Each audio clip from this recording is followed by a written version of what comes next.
Evangelho de Lucas, capítulo 5, a partir do verso 1.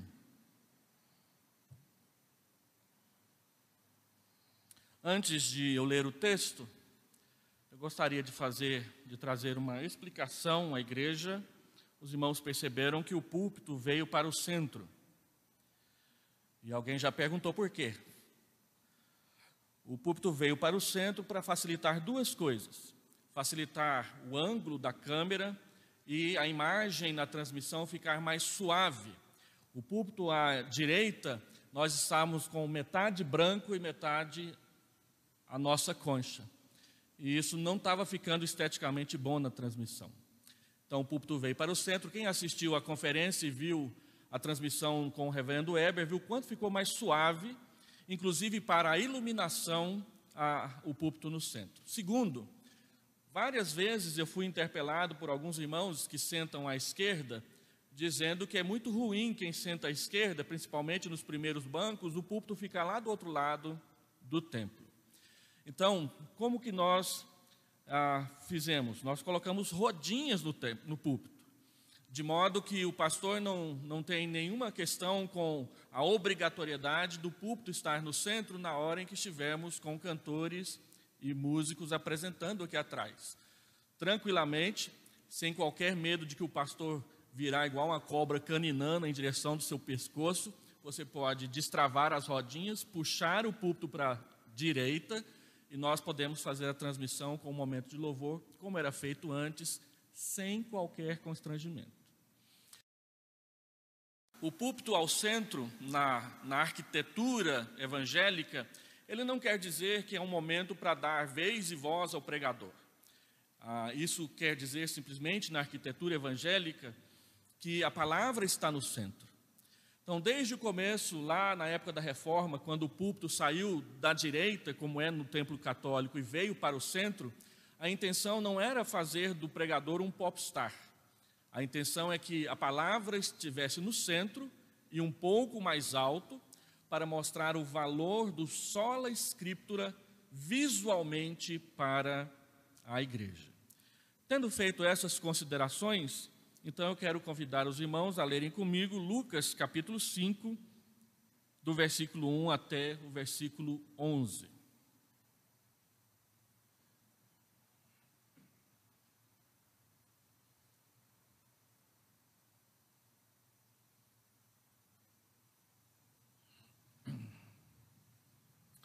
A palavra do Senhor diz: aconteceu que, ao apertá-lo a multidão para ouvir a palavra de Deus, estava ele junto ao lago de Genezaré e viu dois barcos junto à praia, à praia do lago, mas os pescadores, havendo desembarcado, lavavam as redes. Entrando em um dos barcos, que era o de Simão, pediu-lhe que o afastasse um pouco da praia e, assentando-se, ensinava do barco as multidões. Quando acabou de falar, disse a Simão: faze-te ao largo e lançai as vossas redes para pescar.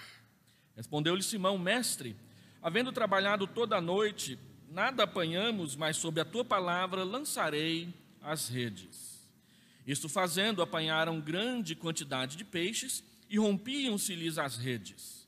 Então fizeram sinais aos companheiros do outro barco para que fossem ajudá-los. E foram e encheram ambos os barcos a ponto de quase irem a pique. Vendo isso, Simão Pedro prostrou-se aos pés de Jesus, dizendo: Senhor, retira-te de mim, porque sou pecador. Pois à vista da pesca que fizeram, a admiração se apoderou dele e de todos os seus companheiros, bem como de Tiago e João, filhos de Zebedeu, que eram seus sócios. Disse Jesus a Simão: não temas, doravante serás pescador de homens. E arrastando eles os barcos sobre a praia, deixando tudo, o seguiram. Feche seus olhos, nós vamos orar mais uma vez.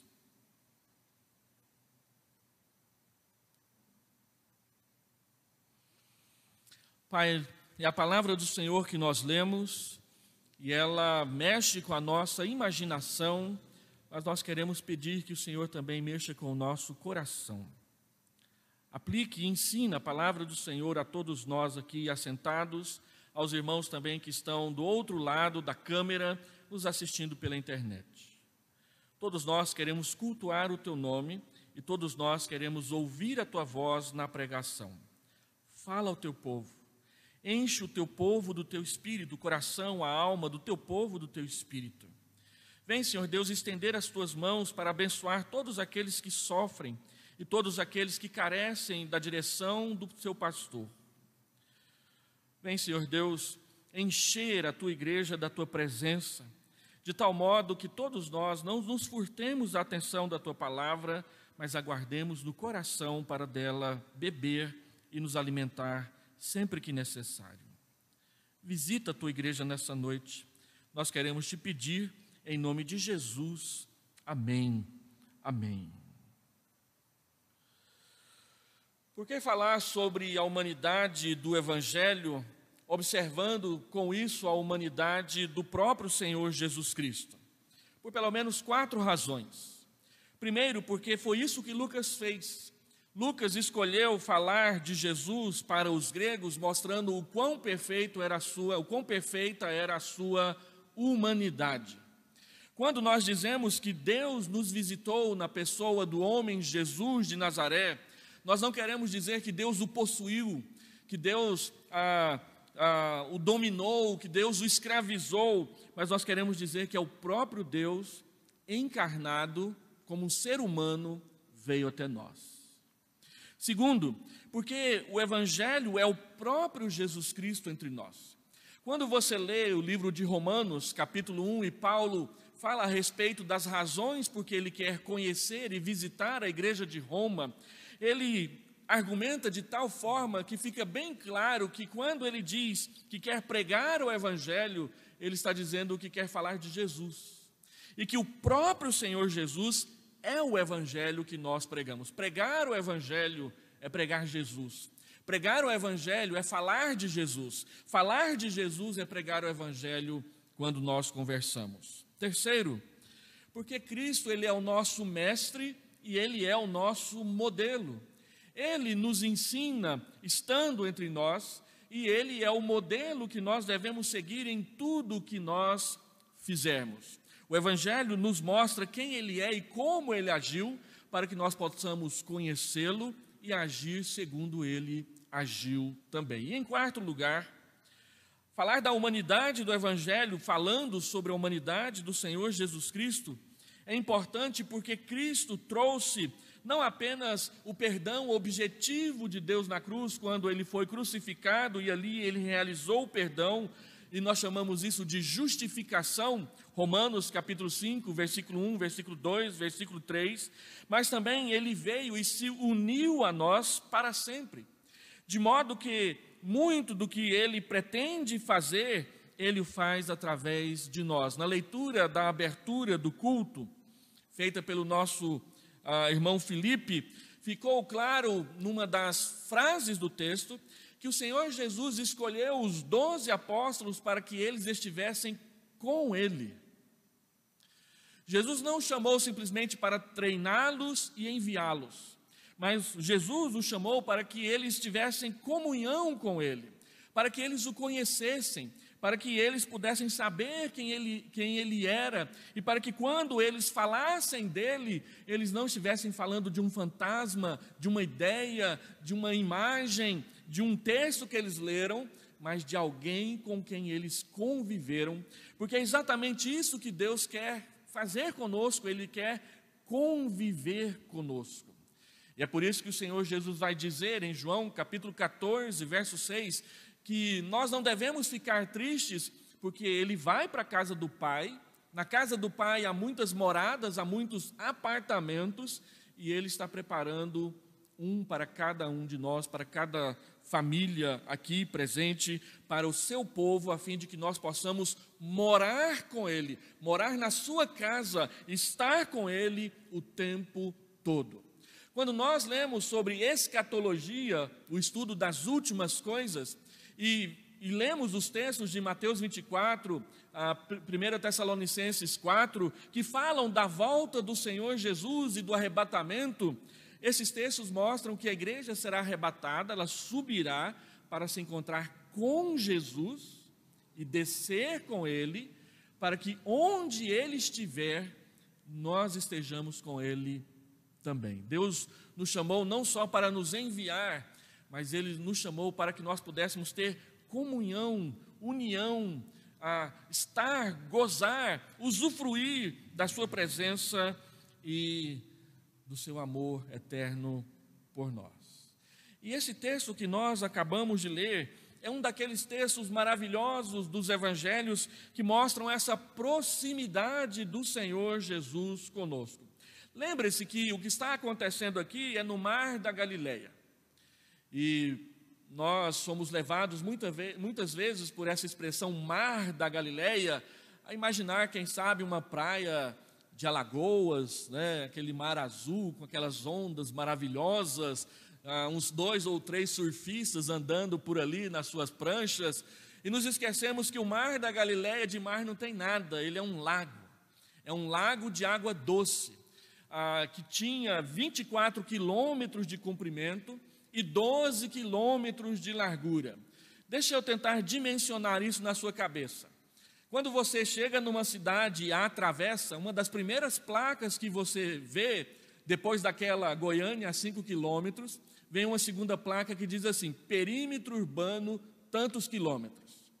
Quando você vem de Anápolis para cá, está se aproximando ali do aeroporto, tem uma placa que diz, perímetro urbano, antigamente era 25 quilômetros. Eu acho que agora é 32 quilômetros. Ou seja, para você atravessar a cidade, você percorrerá 32 quilômetros. O que isso quer dizer? Que o Mar da Galileia, ele cabe inteirinho, com sobra, dentro de Goiânia. Então, quando você atravessa Goiânia, é como se você estivesse atravessando a mesma distância do Mar da Galileia. É um lago pequeno de água doce. E ele está situado a 220 metros abaixo do nível do mar. Então, se alguém fizer cavucar um buraco lá naquelas montanhas da Judéia e atravessar em direção ao mar Mediterrâneo, que está somente a 75 quilômetros do outro lado, aquele mar vem todo para dentro da Palestina, porque várias cidades e o Mar da Galileia, o Lago de Genezaré ou o Lago de Tiberíades estão abaixo do nível do mar. A Palestina é uma grande depressão em direção ao Mar Morto. O Mar Morto está a 395 metros abaixo do nível do mar. E é ali que o Senhor Jesus, nessa manhã, ele resolve ensinar a palavra. Havia uma multidão e ele preferiu ensinar do barco. Então, ele está ensinando do barco que está num lago onde não tem ondas, onde não tem aquele negócio de vai e vem do barco. É um lago com águas calmas. E ele ensina. E naquela manhã o Senhor Jesus entrou no barco e mostrou para eles o que fazer. Não porque encontrara uma forma prática de ensinar melhor naquele dia, mas porque ele pretendia, sim, dar nova motivação à vida daqueles pescadores que acabaram de ter uma noite de pesca difícil. O costume era sair de madrugada, 3 horas da manhã, mais ou menos, para pescar no lago. E quando o dia estivesse amanhecendo, eles estivessem ali na praia, limpando os peixes, para que as pessoas pudessem vir comprar o resultado do seu trabalho. Mas naquela noite eles não pescaram nada. Não havia nada para vender. Havia apenas cansaço e ter que consertar as redes. E quem já mexeu com consertar as redes sabe que não é um trabalho muito simples. E na maioria das vezes você machuca as mãos com aquelas agulhas que você tem que usar para colocar a rede novamente em condição de uso. E uma pergunta que surge para nós é qual a diferença entre a primeira pesca da madrugada, que não deu em nada, e essa segunda pesca que o texto narra para nós, que foi maravilhosa, e é assim que muitas vezes as nossas Bíblias colocam o título da passagem, a pesca maravilhosa. Você vai observar que não há diferença nenhuma no que diz respeito aos detalhes técnicos. Eles usam as mesmas técnicas de manuseio das redes na hora de jogá-las ao lago para poder pescar. Os barcos não eram mais modernos do que aqueles que tinham usado na madrugada, eram os mesmos barcos. Houve companheirismo, houve trabalho de equipe do mesmo jeito, e não há nada de diferente. A única diferença é que de madrugada Jesus não estava, e agora pela manhã o Senhor Jesus está com eles. Essa é a única diferença. E nesse momento aqui, dessa pesca maravilhosa, nós estamos no Ministério Galileu, capítulo 4 até capítulo 9, e o Senhor Jesus constantemente está por ali. Haviam pelo menos 5 cidades importantes ao redor do Mar da Galileia, e uma delas era Cafarnaum, que havia sido o lugar onde Jesus havia escolhido para morar nesse tempo. Os evangelistas Mateus, Marcos, Lucas e até mesmo João demonstram que esse período aqui é o chamado período do ano da popularidade. Tudo que Jesus faz e cada milagre que ele faz aumenta a sua fama, e mais pessoas vêm de longe para ouvir o seu ensinamento, ouvir a sua pregação e ver também os seus milagres, porque afinal de contas era isso que a maioria das pessoas queriam ver. Essa pesca aqui de Lucas 5 não deve ser confundida com a outra pesca que acontece em capítulo 1 de Marcos. É muito provável que sejam 2 eventos diferentes, e com certeza não tem nada a ver com aquela pesca lá do capítulo 21 de João, porque aquela vai acontecer exatamente 3 anos depois dessa daqui. Embora sejam textos de assuntos paralelos na Escritura, conforme nós vemos nas notas de rodapé das nossas Bíblias, que sempre apontam os mesmos textos para a gente conferir, eles apontam para eventos diferentes, distintos, com mensagens e propósitos diferentes para nos ensinar a palavra de Deus. O local é o Mar da Galileia, o Rio Jordão passava por ali.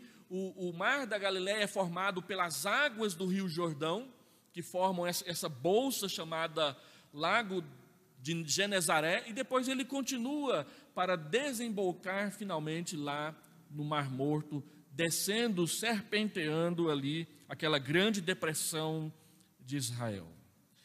Eu queria falar nessa noite sobre ser pescadores de homens, olhando para o que o Senhor Jesus Cristo fez com os apóstolos, os discípulos aqui, e especificamente com Pedro. E eu queria chamar a atenção dos irmãos para 3 frases e 3 ensinamentos claros aqui do texto, para nos despertar com respeito a isso nessa noite. Primeiro, versículo 1 até versículo 5, o texto nos mostra que o Senhor Jesus vem até eles e desperta a sua fé. Eles trabalharam a noite inteira, eles são pescadores experientes. Eles sabiam que haveria dias que teria boa pescaria, haveria dias que a pescaria seria mais ou menos, e que certamente também havia dias, e eles pediam a Deus para que esses dias fossem muito poucos, em que eles teriam uma péssima pescaria. E essa foi uma daquelas noites em que a pescaria não foi boa. Eles não tinham o que vender para levar alimento também para suas casas, porque esse era o seu ganha-pão. Os irmãos observaram que Pedro, Tiago e João eram sócios do negócio do barco. Eles possuíam aquele barco, e ali eles ganhavam a vida deles e sustentavam a sua família. O contexto mostra que Jesus estava ensinando a multidão, e essa multidão queria chegar cada vez mais perto dele, e o apertavam para ouvir a palavra, versículo 2, então ele prefere subir num barco e de uma certa distância ensinar de lá a palavra de Deus para as pessoas. Tendo terminado o ensino, ele diz a Pedro: vamos pescar. Verso 5. Pedro e os demais eram peritos pescadores. E aí a gente pergunta, o que um carpinteiro pode ensinar para Pedro em termos de pescaria? Jesus era carpinteiro, não era pescador. O negócio de Jesus era fazer o barco, não pescar com ele. Mas ele quer ensinar algumas coisas para aqueles homens, e o que ele quer ensinar para eles é também importante. Jesus não está preocupado simplesmente com o negócio da pesca. Ele quer saber se eles andam ou não pela fé, se eles confiam ou não confiam as suas vidas e tudo nelas a Deus. Se no melhor período da pesca eles não apanharam nada, que é o período da madrugada, o normal seria acreditar que eles não apanhariam nada com o sol já surgindo e o calor começando a aumentar. Isso espanta os peixes, mas é Jesus que está ali. Eles têm profundo respeito por ele, eles estão aprendendo com eles têm seguido a Jesus, eles têm separado tempo para ouvi-lo e andar com ele. Então, o caso é que nós mesmos estamos sempre atrás de boas oportunidades e privilegiamos o melhor treinamento. Mas Jesus não precisa disso. Ele só precisa da nossa obediência e da nossa disposição para obedecer. E foi o que Pedro fez. Ele disse: sob a tua palavra, eu lançarei as redes. Pedro já sabia, com o convívio com Jesus, que tudo o que ele falasse deveria ser levado a sério. Quando aprendemos a levar a sério as palavras ditas por Deus na Escritura Sagrada, nós aprendemos a confiar em Deus e vemos como os nossos próprios olhos Deus agindo a nosso favor ou nos usando para abençoar outras pessoas. Acreditar na palavra de Jesus é o primeiro passo para crer em Jesus. Fé não é nada mais do que isso. Agir sob a palavra de Jesus, acreditando e crendo que Ele nos conduzirá para onde devemos ir. A pescaria é o nosso trabalho, mas a pesca, a colheita, o resultado final é obra de Jesus Cristo. Nós sempre acreditamos assim no trabalho da igreja. Deus nos vocaciona, Deus nos envia para falarmos a respeito dEle para as pessoas, mas Ele nos diz que quem vai converter as pessoas, quem vai mudar os seus corações, quem vai pescar os peixes, é Ele mesmo.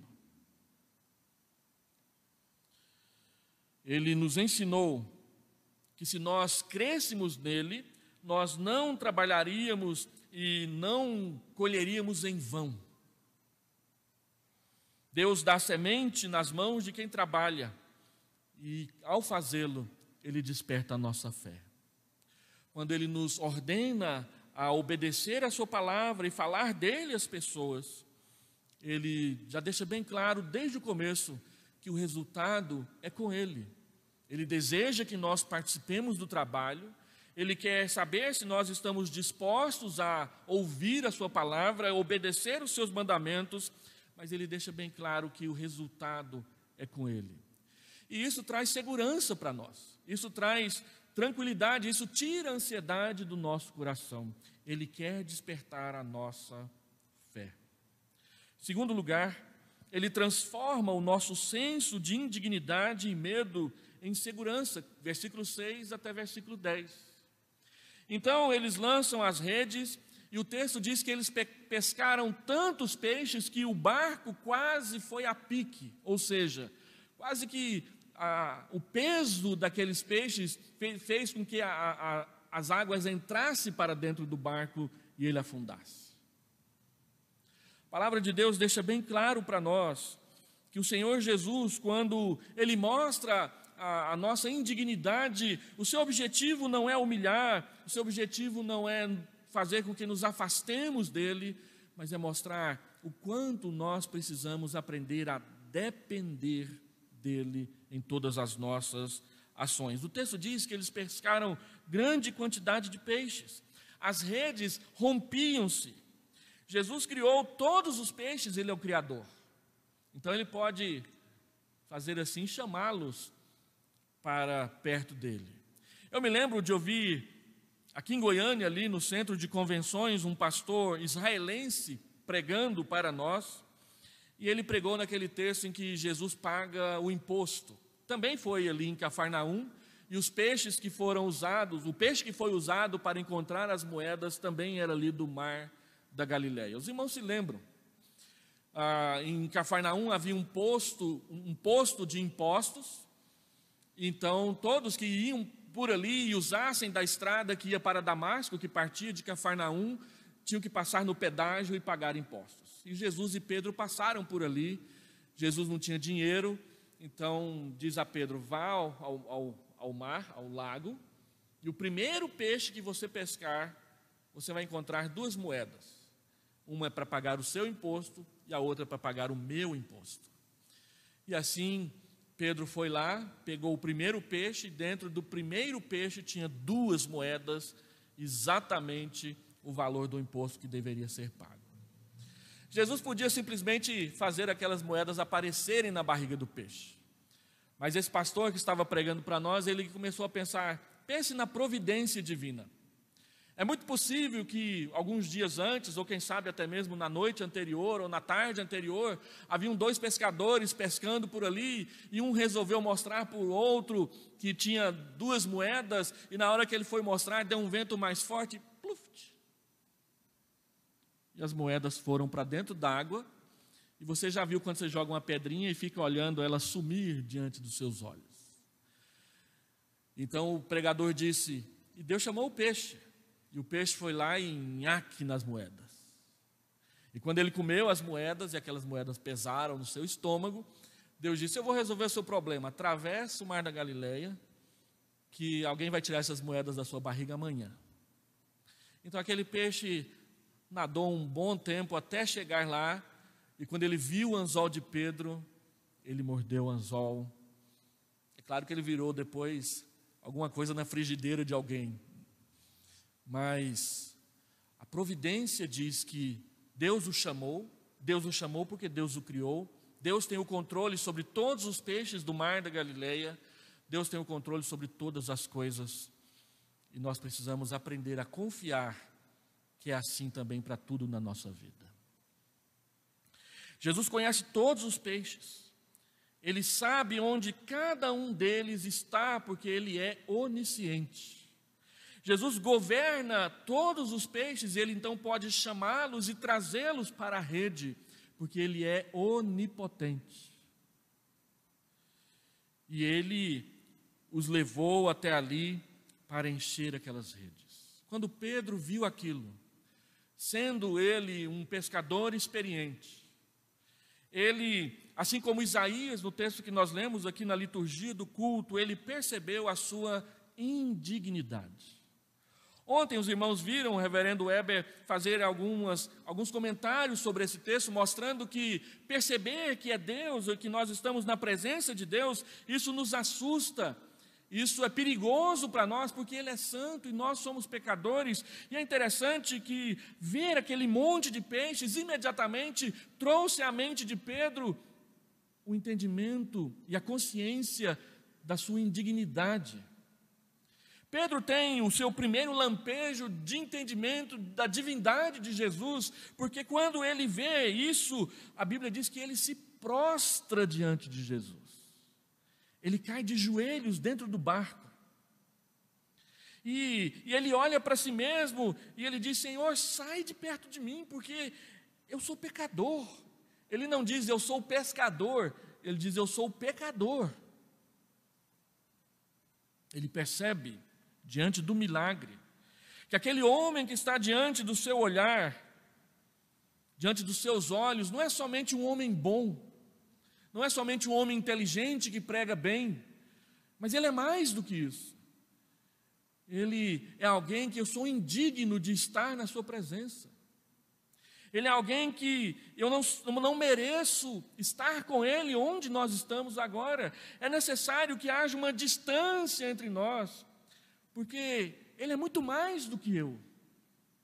Esse é o entendimento de Pedro. Pedro viu o milagre e imediatamente se viu indigno da presença de Jesus, e a sua atitude é a atitude realista de quem acaba de se achar na presença do Deus verdadeiro. Meu irmão, minha irmã, quando nós estamos na presença do Deus verdadeiro, não tem piadinha que suporte, não tem gracinha que fique de pé, não tem dancinha que mostra que nós somos mais espirituais. Diante do Deus verdadeiro, na Bíblia, todos, qualquer um, se prostra.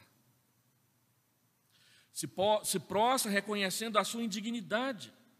Ele se prostrou aos pés de Jesus, ou ele se prostrou diante dele, ou agarrando-se aos seus joelhos.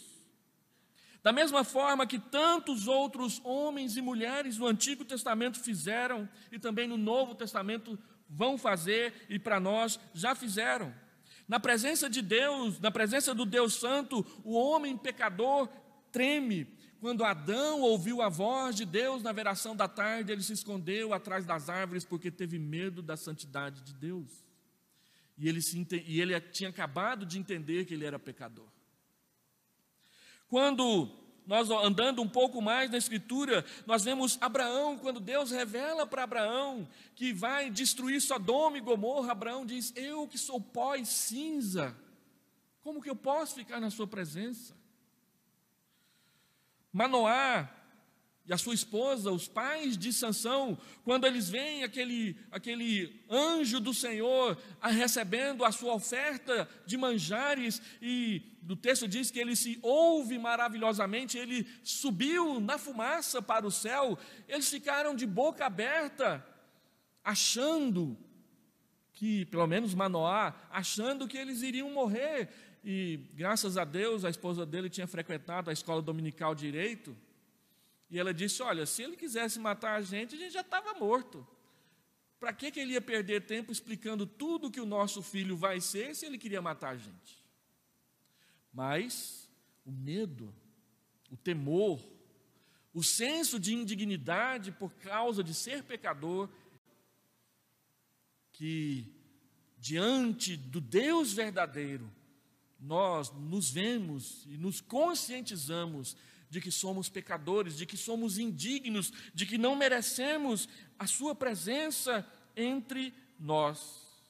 A palavra de Deus diz que quando o Senhor Jesus aparecer com poder e glória, Mateus capítulo 24, versículo 30, as nações se prostrarão diante dele.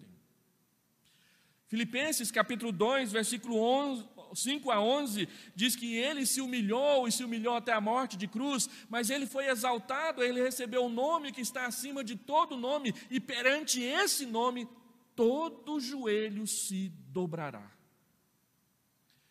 Toda vez que um artista famoso, um governador, um rei, um presidente, um imperador poderoso zomba de Deus, eu penso nesse texto. Aqueles que disseram que nem Deus afundava o Titanic, eles vão se prostrar, eles vão se curvar. Aqueles que disseram que eram mais famosos do que Jesus Cristo, como os Beatles fizeram, eles vão se prostrar, eles vão se encurvar.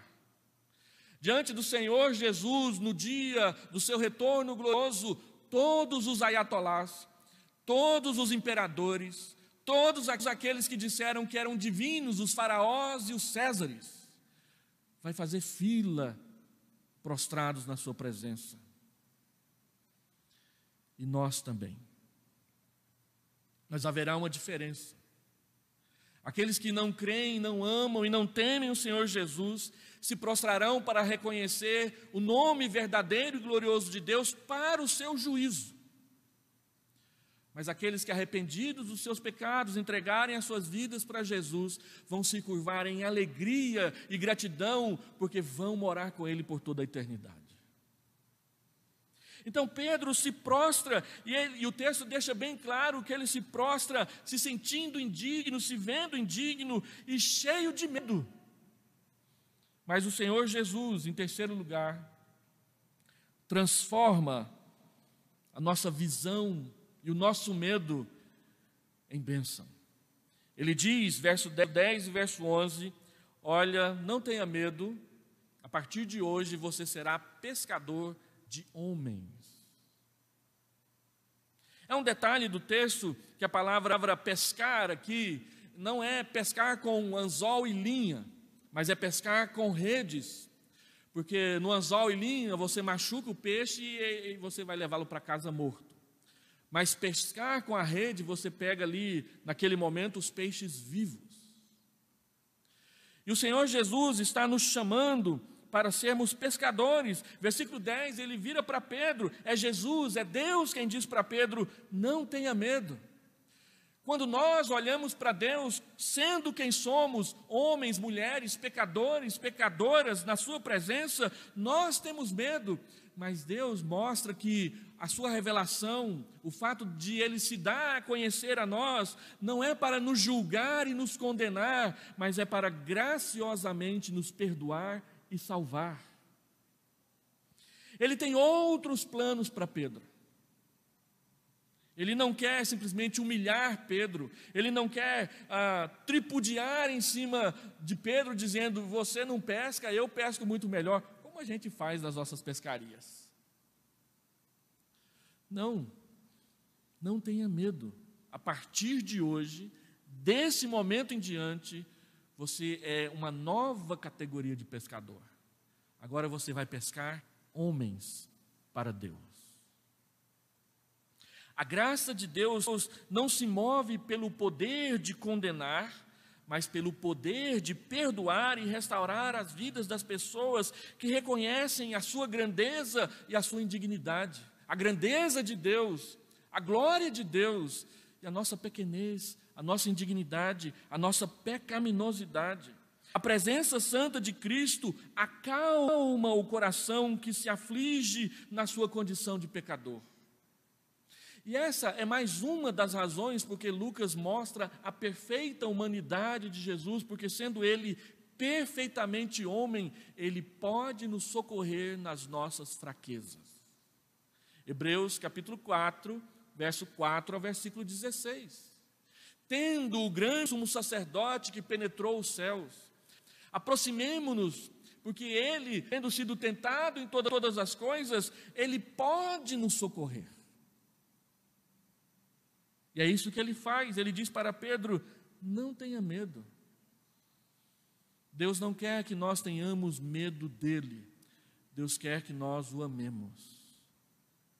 E foi para isso que ele enviou Jesus, porque Deus amou o mundo de tal maneira que deu o seu Filho unigênito, para que todo o que nele crê não pereça, mas tenha a vida eterna. João capítulo 3, verso 16. E ele diz mais: Deus prova o seu próprio amor para conosco pelo fato de ter Cristo morrido por nós, sendo nós ainda pecadores. Romanos capítulo 5 diz que Deus perdoou os nossos pecados, apesar de 4 características negativas nossas para com Deus. Nós éramos pecadores, nós éramos inimigos, nós éramos ímpios e nós éramos fracos na presença de Deus. E a palavra fracos, lá em Romanos 5, ela não quer dizer fisicamente fracos, pessoas raquíticas, caquéticas, doentes, magricelas, que não conseguem nem parar em pé. Fracos ali é moralmente fracos. Pessoas que prometem fazer coisas boas e depois não cumprem as suas promessas.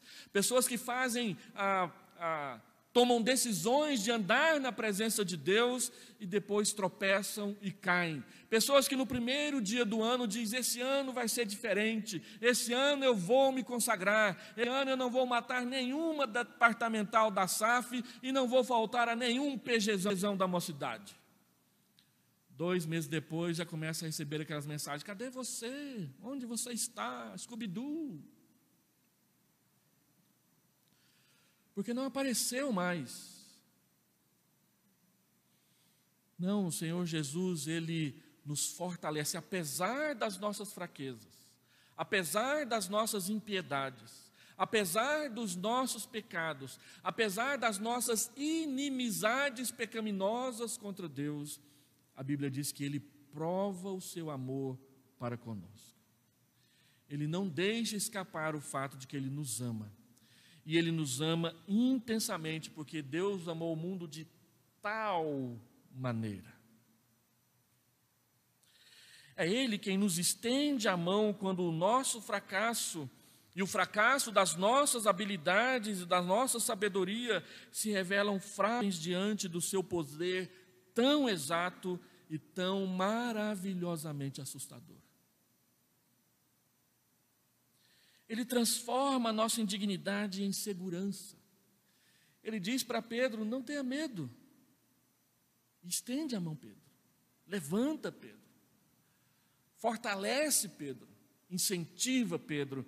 E diz: a partir de hoje você vai ser diferente. A partir de hoje você vai pescar homens e não somente peixes. Doravante serás pescador de homens. Pedro e os outros, não é somente Pedro, vão pescar homens. Vão ser instrumentos de Deus na salvação de outras pessoas. E mais uma vez é surpreendente a forma como Lucas coloca as coisas. Eles não vão pescar para a morte, mas eles vão pescar para a vida. Eles vão pescar os homens da morte para a vida. Quem pesca peixe da vida para a morte, porque ele vai parar numa frigideira depois. Mas você não vai pescar homens desse jeito. Você vai fazer o oposto. Você vai ser instrumento de Deus para aqueles que estão na morte, sejam vivos, sejam vivificados, sejam transformados pela sua palavra. A partir de agora, Pedro não mais pescará peixes, mas ele pescará homens. E isso explica porque um dos primeiros símbolos da igreja foi o peixe. Quando você estuda o cristianismo primitivo, antes de usar a cruz como símbolo principal da igreja, a igreja usou o peixe, porque a palavra ictus, que é peixe em grego, ela servia de acróstico para o nome do Senhor Jesus Cristo. Jesus Cristo, de Deus, Filho, Salvador, era o que cada letra da palavra peixe em grego passou a significar. Então, era comum na casa onde alguém era cristão ter um peixe desenhado na porta ou na parede, para que os cristãos soubessem que ali morava um cristão. Uma vez que a igreja era perseguida, então eles usavam o peixe como um símbolo para que os demais cristãos pudessem saber que eram eles. Eles pescavam peixes.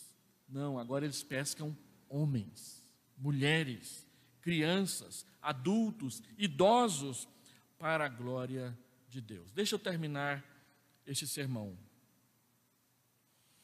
É interessante você olhar aqui para o texto na perspectiva de Jesus e depois na perspectiva dos discípulos e na perspectiva do próprio Pedro. Jesus não chamou para simplesmente crerem nele, mas Jesus o chamou para segui-lo, ir com ele. O que Lucas nos mostra sobre a humanidade de Jesus Cristo aqui? Primeiro, ele nos mostra a sua sabedoria prática. Ele procura e desenvolve formas práticas para aplicar o seu ensino, e essa pesca não é simplesmente um exibicionismo de Jesus. Ele usa a pesca para dizer para Pedro e para os demais discípulos que vão ser depois designados como apóstolos o que ele quer deles. Então, a sabedoria de Jesus, ela é prática, e ele pega daquilo que a gente faz para mostrar o que ele quer para nós. Segundo, o seu conhecimento é um conhecimento que convence. Ele diz: joga a rede é jogada e o peixe aparece.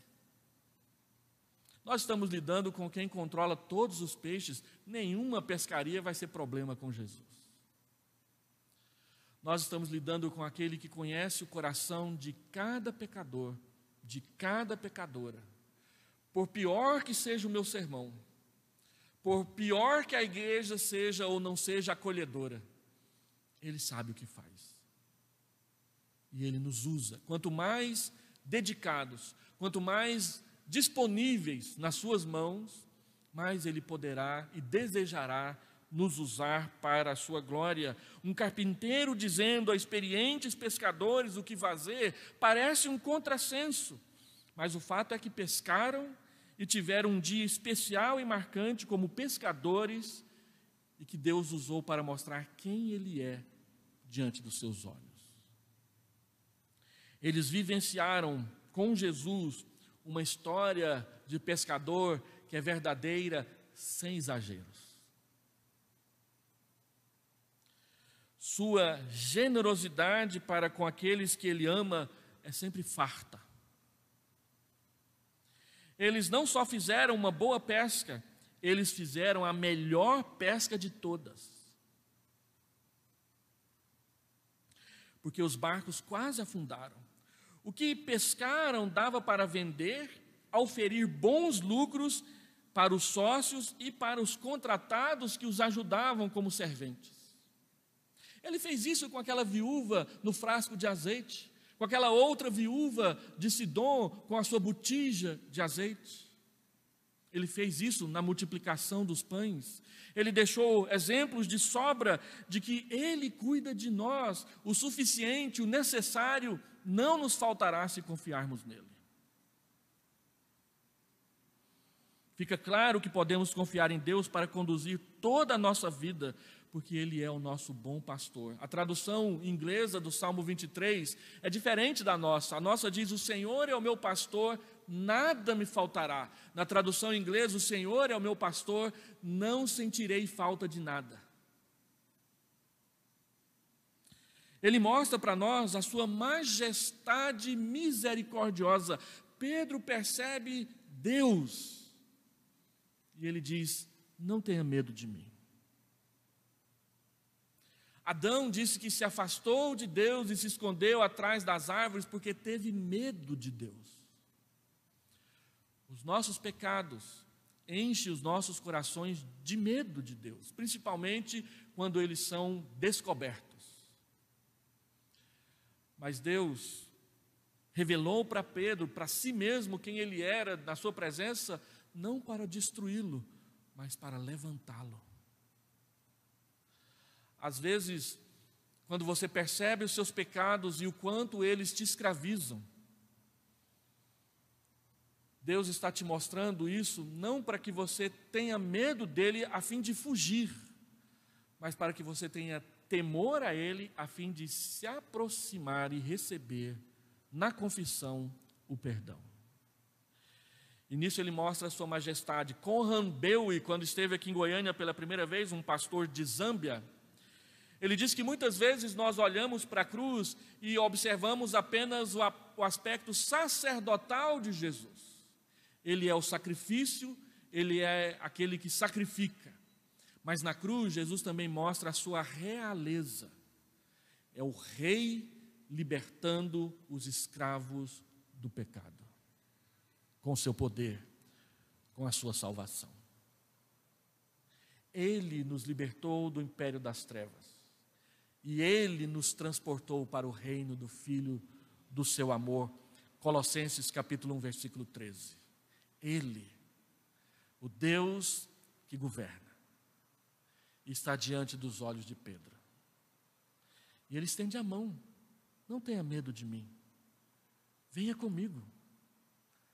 Vem comigo. E Ele mostra então o seu senso missionário límpido e objetivo. Daqui para frente, vocês vão pescar homens. Vocês vão falar de mim para as pessoas. E os discípulos? Eles não tomaram a sua decisão impelida por necessidades profissionais, sociais ou por sentimentos. Eles acabaram de fazer, conduzidos por Jesus, a melhor pescaria das suas vidas. Eles podiam pensar assim: bom, agora que Jesus está aqui, não vai faltar peixe dia nenhum, estamos ricos. Mas não foi a isso que Deus os levou, não foi a teologia da prosperidade. Ele mostrou que com Ele, eles estão bem, eles estarão bem, eles poderão seguir e eles poderão fazer o que Ele quer que eles façam. É o que sabemos fazer de melhor. É muito melhor quando é feito para a glória de Deus. Se você é uma boa professora, você pode sim usar todos os seus dotes pedagógicos para servir Jesus. Se você é um bom contabilista, você pode sim usar tudo isso para a glória de Jesus. Se você é um bom comerciante, use isso para a glória de Jesus. Ele vai te usar como um pescador, como uma pescadora de homens, de mulheres, de pessoas para Ele, onde você estiver, fazendo o que você sabe fazer de melhor ou não. Você pode também deixar tudo e ser enviado para outro lugar para fazer o que Ele deseja. E Pedro? Pedro enxergou a divindade de Jesus pela primeira vez e ficou assustado. O texto diz que ele ficou admirado, mas ele também tomou consciência de que era pecador.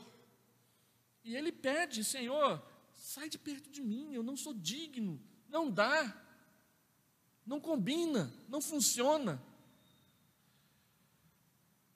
Mas Jesus disse: para com isso, vem comigo. E a pergunta que o texto levanta, e eu gostaria de usá-la como aplicação para nós nessa noite, é a seguinte: o que será de mim se eu ficar na sua presença? O que será de mim se eu não deixar tudo e segui-lo? O que vai ser de mim se eu aceito essa mão estendida que diz: não tenha medo, fique em pé? O que vai ser de mim depois que eu perceber que Jesus não é apenas um homem de quem as pessoas podem falar bem e falar mal, mas Ele é o Deus pessoalmente diante dos meus olhos? Foi isso que Pedro percebeu pela primeira vez. O que eu vou fazer? Olha quem é que está aqui. O meu melhor não é nada perto de uma pescaria que ele resolveu fazer. O que será de mim se eu permitir, se eu quiser, se eu desejar ficar na sua presença? E o que será de mim se eu não segui-lo depois disso?